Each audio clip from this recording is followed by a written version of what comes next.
Pendant ce temps, nos enfants sautent, explosent, dévorent et tuent par personnages interposés, et surtout, la compagnie Nintendo se frotte les mains. Parce que c'est elle qui, par une mise en marché très habile, a réussi à faire entrer ce jeu dans la plupart de nos maisons. Après le karaté, les petites voitures et le sushi, voici que depuis 3 ans, une nouvelle vague japonaise déferle sur l'Amérique du Nord. Le Nintendo. Avec plus de 80% du marché des jeux électroniques, le Nintendo a déjà envahi plus de 11 millions de foyers, ici et chez nos voisins du Sud. Un jeu vidéo qui transforme souvent ses adeptes en véritables obsédés. Est-ce qu'ils disent des trucs pour le château? Les plus vulnérables sont les jeunes garçons, âgés entre 8 et 15 ans. Mais prenez garde, la fièvre du Nintendo frappe néanmoins sans distinction de sexe ou d'âge.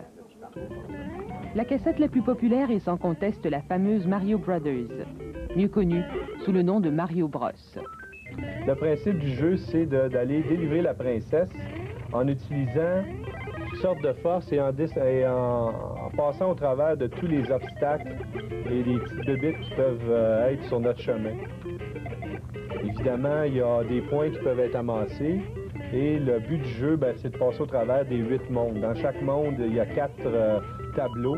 Et plus ça va, plus les mondes sont difficiles. Steve Zalak est vice-président des centres vidéo-jeux. Maniaque, ça veut dire que, par exemple, j'ai mis la main sur Super Mario 3 qu'on a eu du Japon pour le championnat Nintendo. Puis j'ai passé la fin de semaine de Pâques à peu près au moins 8 à 10 heures par jour à jouer là-dessus pour essayer d'être capable de traverser le jeu. C'est ça que ça fait Nintendo. Les atouts du Nintendo, la qualité de l'image et la diversité des cassettes. Il y en a pour tous les goûts.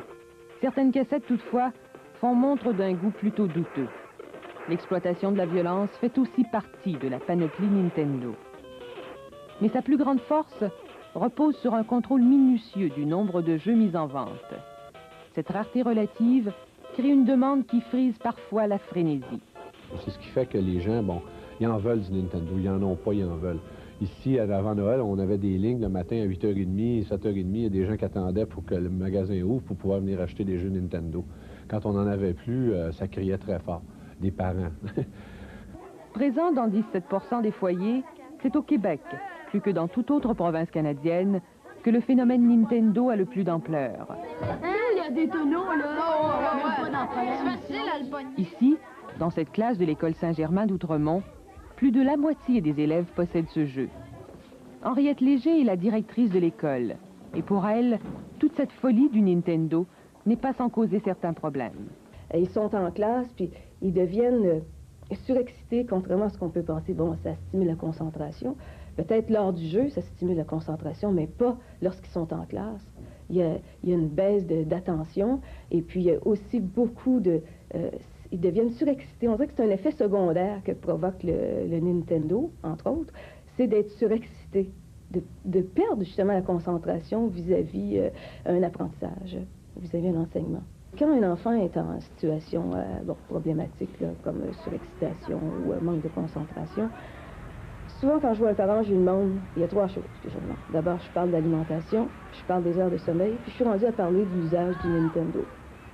S'il y a une utilisation immodérée du Nintendo. On veut sensibiliser plus les parents à ce sujet, puis qui est un problème, qui devient un problème. Mais le Nintendo a aussi des vertus. Les parents n'ont plus à s'inquiéter. Les sous-sols remplacent les arcades de jeux.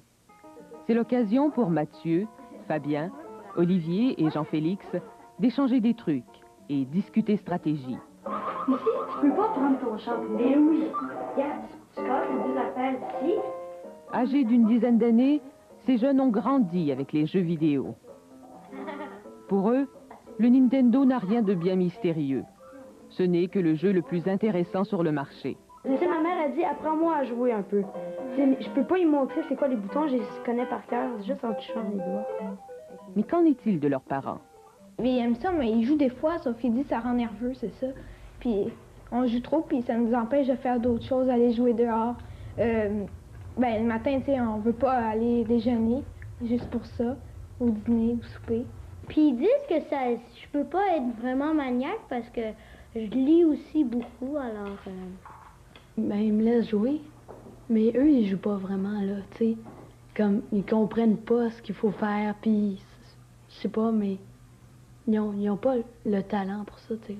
Ils regardent les enfants jouer, ils disent « Ah, ça les énerve », mais ils ont pas vraiment...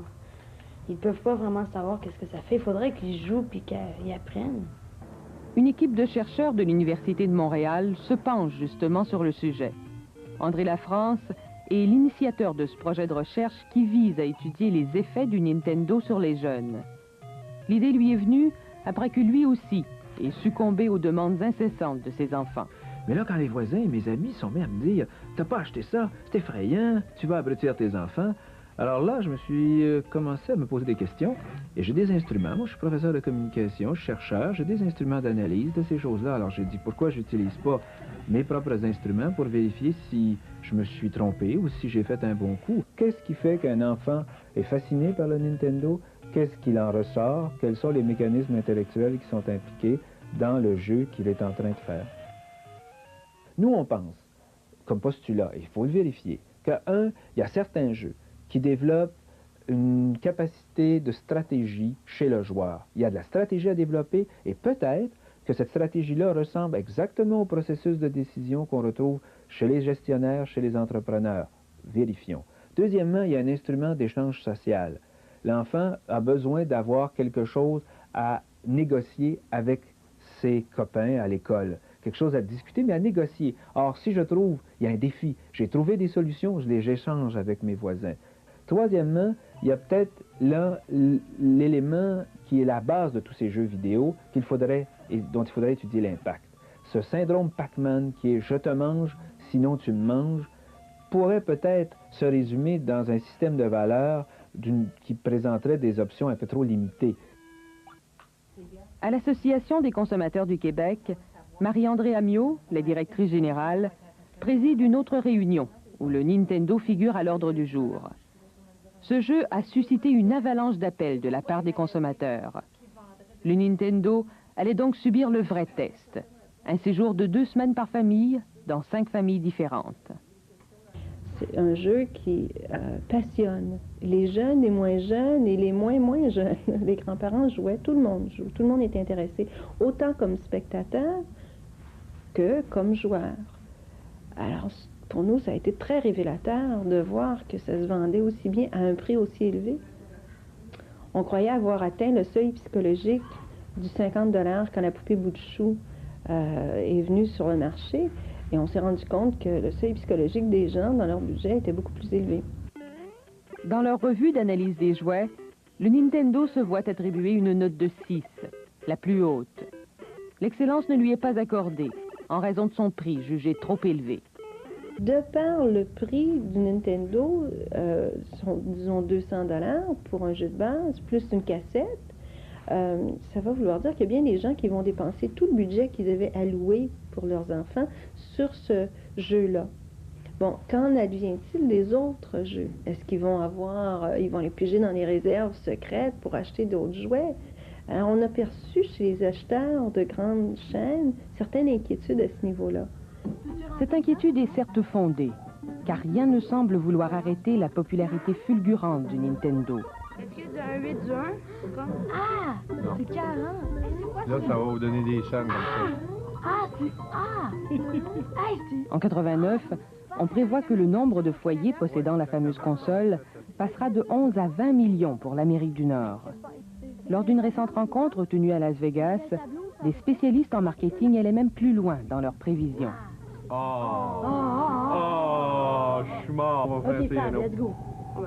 Selon certaines études marketing, il y aurait une nouvelle catégorie de gens, là, les gens qui sont à la maison, donc dépensent pour des téléviseurs, des systèmes de son, des VCR et les jeux vidéo font partie de ça. D'ailleurs, à Las Vegas, les pronostics pour les prochaines années, c'est qu'à un moment donné, tout le monde va avoir son jeu vidéo à la maison parce que ça va devenir la même chose qu'un magnétoscope.